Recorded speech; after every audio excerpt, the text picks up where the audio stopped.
Book को 40 से ज्यादा भाषाओं में ट्रांसलेट किया गया है और दुनिया भर में लाखों कॉपीज बिक चुकी हैं। इसे टीचर्स, पेरेंट्स और बिजनेस के लीडर्स से भी अच्छी बुक बताया है। ये पहली बार 2006 में पब्लिश हुई थी, लेकिन तब से कई बार चेंजेस और अपडेट की गई है।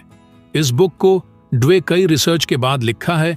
इसे कई पॉपुलर मीडिया आउटलेट्स में फीचर किया गया है, जिनमें the New York times, eye wall street journal और ओपरा विनफ्रे शामिल हैं। माइंडसेट बुक का पर्पस लोगों को ये समझने में मदद करना है कि उनका माइंडसेट उनके जीवन को कैसे अफेक्ट करता है। इस बुक के प्रिंसिपल अगर आप अपनी लाइफ में अप्लाई करते हैं तो इसके कई सारे फायदे हैं, जैसे high academic achievement, greater strength and flexible, increase creativity and innovation, better relationships, greater career success. तो आइए बिना देरी करे इस माइंडसेट की जर्नी को शुरू करते हैं। हेलो फ्रेंड्स, शक्ति ऑडियो बुक पर आप सभी का स्वागत है। आगे बढ़ने से पहले इस वीडियो को एक लाइक करके अंत तक सुने। आइए शुरू करते हैं हमारी आज की बुक समरी माइंडसेट, जिसको लिखा है कैरल ड्वे। एक ने चैप्टर 1, आपके पास दो तरह के दिमाग हैं। इस बुक का सबसे मेन पॉइंट यही है और यही इस बुक की नींव है। ड्वे कहती है कि हमारे पास दो तरह के माइंडसेट होते हैं। पहला होता है फिक्स्ड माइंडसेट और दूसरा होता है ग्रोथ माइंडसेट। अब सबसे पहले समझते हैं कि फिक्स्ड माइंडसेट क्या होता है। फिक्स्ड माइंडसेट वाले लोग मानते हैं कि उनकी बुद्धि, टैलेंट और कैपेबिलिटीज जन्मजात है, यानी उन्हें यह सब जन्म से ही मिला है और उन्हें बदला नहीं जा सकता। ये लोग चैलेंज से बचते हैं, फेलियर से डरते हैं और दूसरों की सक्सेस से जलते हैं। अब हम समझते हैं ग्रोथ माइंडसेट क्या है। ग्रोथ माइंडसेट वाले लोग मानते हैं कि उनकी बुद्धि, टैलेंट और कैपेबिलिटीज कोशिश करने से और लर्निंग से डेवलप की जा सकती है। ये लोग चैलेंज से डरते नहीं हैं, बल्कि उनसे लड़ते हैं, फेलियर को सीखने की अपॉर्चुनिटी की तरह देखते हैं और दूसरों की सक्सेस से इंस्पायर होते हैं। अब आप समझ गए हैं कि फिक्स्ड माइंडसेट और ग्रोथ माइंडसेट वाले लोग कैसे होते हैं। ड्वे का कहना है कि ग्रोथ माइंडसेट किसी के भी जीवन में पॉजिटिव बदलाव ला सकता है। रिसर्च से पता चलता है कि ग्रोथ माइंडसेट वाले लोग ज्यादा सक्सेस पाते हैं, हर सिचुएशन में फ्लेक्सिबल होते हैं और अपने जीवन में ज्यादा सेटिस्फाइड होते हैं। तो आइए अब चलते हैं इसके सबसे इंटरेस्टिंग पार्ट में, जिसमें हम जानेंगे कि आपके पास कौन सा माइंडसेट है। ये पता लगाने के लिए कि आपके पास कौन सा माइंडसेट है, ड्वे एक हमें अपने आप से कुछ सवालों के जवाब ढूंढने के लिए कहती हैं। पहला सवाल, आप फेलियर के बारे में कैसा महसूस करते हैं? क्या आप इसे एक डिस्पिटर की तरह में देखते हैं या क्या आप इसे सीखने की अपॉर्चुनिटी की तरह देखते हैं? दूसरा सवाल, आप चैलेंज के बारे में कैसा महसूस करते हैं? क्या आप उनसे बचते हैं या क्या आप उनका सामना करते हैं? यदि आप नहीं जानते कि आपके पास कौन सा माइंडसेट है, तो चिंता ना करें। आपके पास कोई सा भी माइंडसेट हो, आप ग्रोथ माइंडसेट सीख सकते हैं। सबसे पहला काम जो आपको करना है वह है बिलीव या विश्वास। आपको खुद पर यह विश्वास करना होगा कि डेवलप हो सकता हूं। ड्वे एक का कहना है कि यह विश्वास कि हमारी कैपेबिलिटीज और टैलेंट्स डेवलप हो सकते हैं, हमारे जीवन के सभी पहलुओं को पॉजिटिवली अफेक्ट करती है। सीखने की पावर, ग्रोथ माइंडसेट वाले लोगों को लर्निंग से आनंद मिलता है। वो चैलेंज का सामना करने और नए स्किल सीखने के लिए एक्साइटेड रहते हैं। यह एक्साइटमेंट उन्हें हार्ड सिचुएशन में भी लगे रहने और मोटिवेटेड रहने में मदद करता है। फेलियर से निपटना, जब लोग मानते हैं कि उनकी बुद्धि और कैपेबिलिटीज बढ़ सकती हैं, तो वे फेलियर को डिस्पिटर की तरह में नहीं देखते, बल्कि प्रोग्रेस के लिए जरूरी कदम की तरह देखते हैं। यह नजरिया उन्हें हार न मानने और लगातार कोशिश करते रहने में मदद करता है। फ्लेक्सिबल और मोटिवेशन, ग्रोथ माइंडसेट वाले लोग मानते हैं कि सक्सेस खड़ी मेहनत, परसीवरेंस और लगातार सीखने की इच्छा से आती है। इस वजह से वे दूसरों की सक्सेस से जलते नहीं हैं, बल्कि इंस्पिरेशन की तरह देखते हैं। डेवलपिंग एनवायरनमेंट बनाना, ग्रोथ माइंडसेट न केवल खुद के लिए बल्कि समाज के एनवायरनमेंट में भी पॉजिटिव इफेक्ट डालता है। जब पेरेंट्स, टीचर और समाज लोग ग्रोथ माइंडसेट को अपनाते हैं, तो वे बच्चों और बड़ों को लगातार सीखने और बढ़ने के लिए इंस्पायर करते हैं। इससे डेवलपिंग के लिए ज़रूरी और मोटिवेशनल माहौल बनता है। आमतौर पर हम सोचते हैं कि बच्चों की तारीफ करना बच्चों के लिए फ़ायदेमंद है, लेकिन डग का मानना है कि कुछ सिचुएशन में यह नुकसान भी पहुंचा सकता है। तारीफ का इफेक्ट लोगों के माइंडसेट पर डिपेंड करता है। फिक्स्ड माइंडसेट वाले बच्चे जब उनकी बुद्धि या टैलेंट की तारीफ पाते हैं तो वे इसे जन्मजात पावर मान लेते हैं। वे अपनी कैपेबिलिटीज के बारे में परेशान हो जाते हैं और फेलियर से बचने के लिए चैलेंज से कतरा लगते हैं।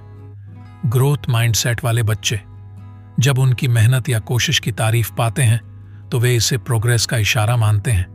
वो चैलेंज को एक्सेप्ट करते हैं और सीखने और आगे बढ़ने की अपॉर्चुनिटी की तरह देखते हैं।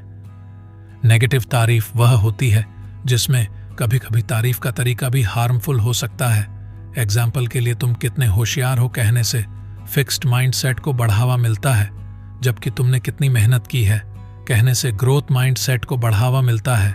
पॉजिटिव तारीफ वो होती है जो बच्चों को उनकी मेहनत, प्रोसेस और कोशिश की तारीफ करें। एग्जाम्पल के लिए, मुझे पसंद है कि तुमने हार नहीं मानी और कोशिश करते रहे। मुझे अच्छा लगा कि तुमने एक नया तरीका आजमाया।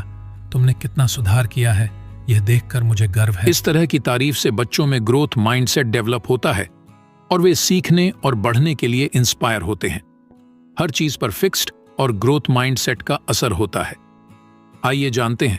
ड्वे की बुक माइंडसेट में इस बात पर गहराई से की गई है कि फिक्स्ड और ग्रोथ माइंडसेट जीवन के हर पहलू में जरूरी है। दो माइंडसेट न केवल टीचर्स में बल्कि रिलेशनशिप्स, गेम्स, प्रोफेशन और पर्सनल डेवलपमेंट में भी एक इम्पॉर्टेंट भूमिका निभाती है। अब जानते हैं कि फिक्स माइंडसेट से क्या इफेक्ट होता है। रिश्तों में वह रिलेशंस को नाजुक समझते हैं और किसी भी संघर्ष से बचने की कोशिश करते हैं। वह बात करने के बजाय दूरी बनाने पर ध्यान देते हैं। खेलों में वह रिस्क लेने से कतराते हैं और आसान रास्ते चुनते हैं। वह समझते हैं कि जीत तो सिर्फ टैलेंटेड लोगों को ही मिलती है और हारने वाले हमेशा कमजोर होते हैं। प्रोफेस में वह इनोवेशन और क्रिएटिविटी से बचते हैं। उन्हें लगता है कि उनके पास पहले से ही जितना ज्ञान है उतना ही काफी है। पर्सनल डेवलपमेंट में वह सीखने को एक डिफिकल्ट टास्क मानते हैं और कोशिश करने से कतराते हैं। वे अपनी क्षमता पर विश्वास नहीं करते और डेवलपमेंट करने के लिए खुद को आगे नहीं बढ़ाते। अब ग्रोथ माइंडसेट के इफेक्ट समझते हैं। दूसरी ओर, ग्रोथ माइंडसेट वाले लोग जीवन के हर पहलू में खुले दिमाग से चैलेंज का सामना करते हैं और फेलियर को सीखने की अपॉर्चुनिटी की तरह देखते हैं। रिश्तों में ये रिलेशंस को सीखने और बढ़ने के अवसर की तरह देखते हैं। ये बात करने पर ध्यान देते हैं। खेलों में ये चैलेंज और हार्ड प्रैक्टिस को एक्सेप्ट करते हैं।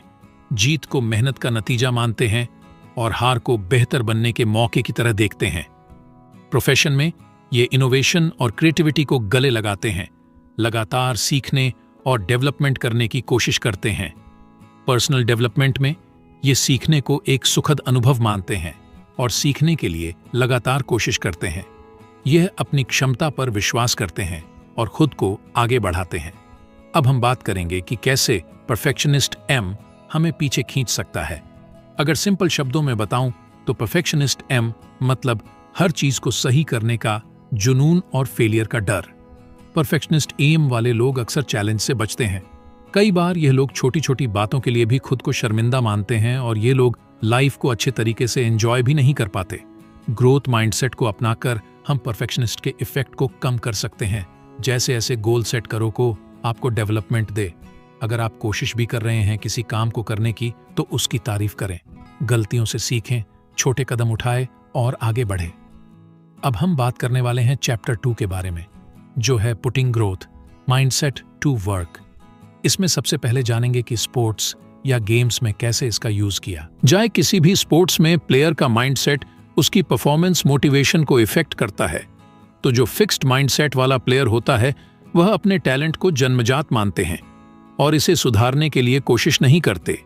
जीत को अपनी कैपेसिटी की वजह मानते हैं और हार को अपनी डिसेबिलिटी का इशारा। चैलेंज से बचते हैं और आसानी से हार मान लेते हैं। दूसरों की सक्सेस से ईर्ष्या करते हैं और खुद को साबित करने के लिए दबाव महसूस करते हैं। वहीं पर जो ग्रोथ माइंडसेट वाला प्लेयर होता है वह मानते हैं कि उनकी कैपेबिलिटीज कोशिश और प्रैक्टिस से डेवलप हो सकती है। गलतियों और फेलियर को सीखने की अपॉर्चुनिटी है। ये प्लेयर चैलेंज को एक्सेप्ट करते हैं और उन्हें सुधार का रास्ता मानते हैं। दूसरों की सक्सेस से इंस्पायर होते हैं और उनसे सीखने की कोशिश करते हैं। असफलता उन्हें और मेहनत करने के लिए इंस्पायर करती है। स्पोर्ट्स में सक्सेस टैलेंट पर ही डिपेंडेंट नहीं है, बल्कि मेहनत, परविश और सही माइंडसेट पर भी डिपेंड है। ग्रोथ माइंडसेट वाला प्लेयर लगातार सुधार करने और चैलेंज का सामना करने के लिए इंस्पायर रहता है। फेलियर को हार की तरह में नहीं, बल्कि सीखने की अपॉर्चुनिटी की तरह देखना इंपॉर्टेंट है। कोच और पेरेंट्स बच्चों को ग्रोथ माइंडसेट डेवलप करने में मदद कर सकते हैं, उन्हें इनकरेज करके और चैलेंज देकर। अब हम जानेंगे कि बिजनेस में इसका कैसे यूज किया जाए। डक कहती है कि आप बिजनेस में कितनी ही स्ट्रेटेजी लगा लो, कितने ही प्लान बना लो, लेकिन एक चीज जो सबसे ज्यादा जरूरी है वह है जुनून, यानी पासियो। अगर आपके अंदर किसी भी बिजनेस या काम को करने का जुनून नहीं है तो वह काम करना बेकार है। पहले समझते हैं कि जुनून क्या है। जुनून बेसिकली वो आग है जो आपके अंदर होती है किसी भी काम को करने के लिए। फिर चाहे कितनी भी परेशानियां क्यों ना हो, आप उस काम करते जरूर है। आखिर जुनून क्यों जरूरी है? आइए जानते हैं। जुनून आपके अंदर वो फ्लेक्सिबल लाता है जिससे आप अपने आप को हर सिचुएशन में एडजस्ट कर सकते हैं। जुनून इनोवेशन को जन्म देता है। जुनून दूसरों को भी मोटिवेट करता है। अब हम माइंडसेट को रिलेशनशिप के बारे में समझेंगे। अगर आपका साथी किसी नए स्किल को सीखने की कोशिश कर रहा है तो उन्हें इनकरेज करें और सपोर्ट दें। उन्हें चैलेंज का सामना करने में मदद करें और उन्हें सीखने के लिए जरूरी रिसोर्सेज प्रोवाइड करें। दोस्तों, अगर आपको हमारी वीडियो पसंद आती है और आप हमें सपोर्ट करना चाहते हैं तो आप हमारी मेंबरशिप खरीद सकते हैं। यदि आपके बीच एक झगड़ा होता है तो झगड़े के रीजंस पर चर्चा करें और उन प्रॉब्लम्स को हल करने के लिए काम करें। अगर आपका साथी कुछ हासिल करता है तो उसकी एप्रिसिएशन करें और उसकी सक्सेस पर खुश हो। उन्हें बताएं कि आप उन पर गर्व करते हैं और आप उन्हें आगे बढ़ने के लिए इंस्पायर करते हैं। अगर आप पेरेंट्स हैं तो आप अपने बच्चों में कैसे ग्रोथ माइंडसेट डेवलप कर सकते हैं, आइए जानते हैं। ड्वे माता पिता को अपने बच्चों में ग्रोथ माइंडसेट डेवलप करने में मदद करने के लिए सुझाव देती है। माता पिता अपने बच्चों की तारीफ के तरीके से इंपॉर्टेंट भूमिका निभाते हैं। फिक्स्ड माइंडसेट को बढ़ावा देने वाली तारीफ, जैसे तुम कितने होशियार हो या तुम एक जीनियस हो, बच्चों को इंटेलिजेंट के लेवल पर फंसने का कारण बन सकती है। इसके बजाय डक कोशिश और प्रोग्रेस की तारीफ करने की सलाह देती है, जैसे तुमने उस समस्या को हल करने के लिए कड़ी मेहनत की या तुमने पिछले हफ्ते की कंपेयर में बहुत सुधार किया है। बच्चों को चैलेंज का सामना करने और फेलियर से सीखने के लिए इनकरेज करना, बच्चों की क्यूरियोसिटी और सीखने के प्यार को बढ़ावा देना, एक इनकरेजिंग एनवायरनमेंट बनाना जहां बच्चे जोखिम ले सके और गलतियां कर सके और उनसे सीख सके। और अगर आप भी अपने माइंडसेट को ग्रोथ माइंडसेट में बदलना चाहते हैं, अपने माइंडसेट के बारे में जागरूक बने, उन सिचुएशन पर ध्यान दें जहां आप फिक्स्ड माइंडसेट का यूज कर रहे हैं। अपने आप से पॉजिटिव बातें कहे, अपने आप को याद दिलाएं कि आपकी क्षमता बढ़ सकती है और आप चैलेंज पर काबू पा सकते हैं। नई चीजें आजमाएं और अपने कंफर्ट जोन से बाहर निकलें। चैलेंज का सामना करके और जोखिम लेने से आप अपने माइंडसेट को ग्रोथ की ओर बढ़ा सकते हैं। फेलियर से सीखें। असफलताओं को अपने बारे में कुछ नया सीखने की अपॉर्चुनिटी की तरह देखें। Chapter 3 a life time of growth duck बताती है कि ग्रोथ माइंडसेट ब्रेन के काम करने के तरीके को बदल सकता है। जब हम चैलेंज का सामना करते हैं तो हमारा ब्रेन स्ट्रेस हार्मोन छोड़ता है जो सीखने और डेवलपमेंट को रोक सकता है। लेकिन ग्रोथ माइंडसेट वाले लोगों के लिए यह स्ट्रेस हार्मोन एक अलग तरीके से काम करता है। यह वास्तव में उनके दिमाग को इंस्पायर करता है और उन्हें डिफिकल्ट प्रॉब्लम्स पर फोकस करने में मदद करता है। ड्वे एक टैलेंट के इंपॉर्टेंस पर फिर से सोचने को कहती हैं। वह तर्क देती हैं कि टैलेंट केवल सक्सेस का एक टुकड़ा है और असल में यह माइंडसेट है जो ज्यादा जरूरी भूमिका निभाता है। अगर आपको हमारी बुक समरी अच्छी लग रही है तो बुक इनसाइडर को सब्सक्राइब करना ना भूले। टैलेंट इजरे डक कहती है कि टैलेंट को अक्सर सक्सेस का सफिशिएंट फैक्टर्स माना जाता है, लेकिन वास्तव में ऐसा नहीं है। नेचुरल एबिलिटी शुरुआती में आपको बढ़त दे सकती है, लेकिन सक्सेस के लिए टायरस एफर्ट, हार्ड वर्क, परसरमेंस और सीखने की इच्छा जरूरी है। जुनून और ग्रोथ माइंडसेट का महत्व। ड्वे एक जुनून को सक्सेस का एक महत्वपूर्ण फैक्टर मानती है। सच्चा जुनून केवल टैलेंट की कंपेयर में सीखने और सुधारने के लिए ज्यादा इंस्पिरेशन देता है। साथ ही ग्रोथ माइंडसेट वाले लोग चैलेंज को एक्सेप्ट करते हैं, फेलियर से सीखते हैं और लगातार सुधारने की कोशिश करते हैं। अब हम जानेंगे कि आप कैसे कमियों से महारत हासिल कर सकते हैं। हम सभी में कमियां होती हैं, लेकिन इंपॉर्टेंट बात यह है कि हम उन कमियों को कैसे देखते हैं। फिक्स्ड माइंडसेट वाले लोग कमियों को अपनी पहचान का हिस्सा मानते हैं और उनसे बचने की कोशिश करते हैं। इससे वे कभी भी अपने पूरे क्षमता तक नहीं पहुंच पाते। ग्रोथ माइंडसेट वाले लोग कमियों को एक्सेप्ट करते हैं और उनमें सुधार करते हैं। अब हम 4 स्टेप में समझते हैं। सामना करना पहला कदम है। अपनी कमियों और कठिनाइयों का ईमानदारी से सामना करना। इस कदम को उठाए बिना आप सीखना शुरू नहीं कर सकते। संघर्ष करना अगला कदम है। चुनौती से जूझना और सुधार के लिए प्रयास करना। यह आसान नहीं होगा, लेकिन लगातार कोशिश से सक्सेस मिलेगी। रिस्ट्रक्चरिंग इस स्टेप में आप अपनी स्ट्रेटेजी और सोचने के तरीके को वेल एडजस्ट करते हैं। फेलियर से सीखें और नए अप्रोच अपनाएं। रिजल्ट अंत में आपकी कोशिशों का रिजल्ट होता है। आप बेहतर परफॉर्म करते हैं और महारत की ओर बढ़ते हैं। हम जानेंगे कि हमारा माइंडसेट हमारे ब्रेन को कैसे अफेक्ट करता है और हम कैसे सीखते, बढ़ते और बदलते हैं। डक बताती हैं कि हमारे दिमाग तार के जाल की तरह होते हैं। न्यूरॉन्स नामक नर्व सेल्स आपस में जुड़ी होती हैं और ये कनेक्शन हमने जो चीजें करी है, सोचने के तरीकों और सीखने के बारे में इंफॉर्मेशन स्टोर करते हैं। जब हम कुछ नया सीखते हैं तो ये कनेक्शन मजबूत होते हैं, लेकिन जब हम फेल होते हैं या हार मान लेते हैं तो ये कनेक्शन कमजोर हो सकते हैं। यहीं पर माइंडसेट आता है। फिक्स्ड माइंडसेट वाले लोग फेलियर को एक सिग्नल की तरह देखते हैं कि वे काफी अच्छे नहीं हैं। ये उनके ब्रेन में कमजोर न्यूरॉनल कनेक्शन बनाता है और उन्हें सीखने और बढ़ने से रोकता है। दूसरी ओर ग्रोथ माइंडसेट वाले लोग फेलियर को सीखने की अपॉर्चुनिटी की तरह देखते हैं। वे चैलेंज का सामना करते हैं और गलतियों से नहीं डरते। ये उनके ब्रेन में मजबूत न्यूरॉनल कनेक्शन बनाता है और उन्हें सीखने और बढ़ने में मदद करता है।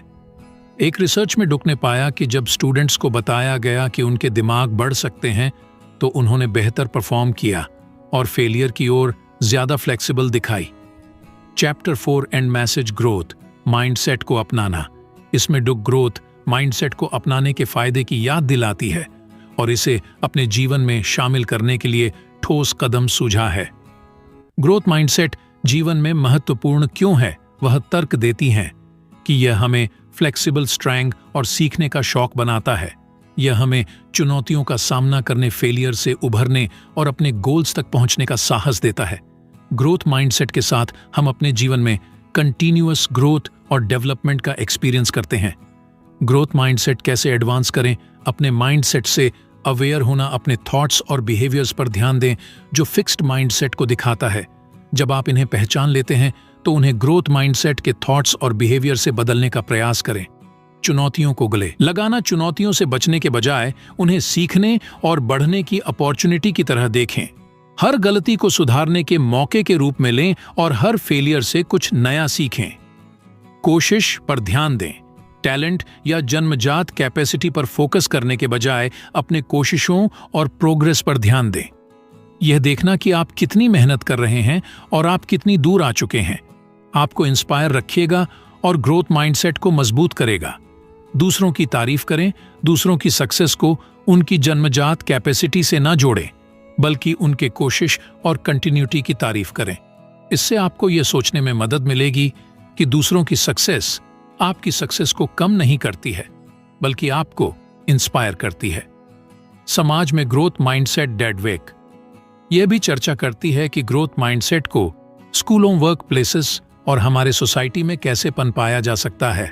वह बताती हैं कि जब हम दूसरों की ग्रोथ माइंडसेट को इनकरेज करते हैं तो हम हर किसी को सीखने, बढ़ने और अपने फुल कैपेसिटी तक पहुंचने में मदद करते हैं। एंड में डुवेक ग्रोथ माइंडसेट को गले लगाने और इस आइडिया को बनाए रखने के लिए इनकरेज करती है कि उनकी कैपेसिटी लिमिटेड नहीं है।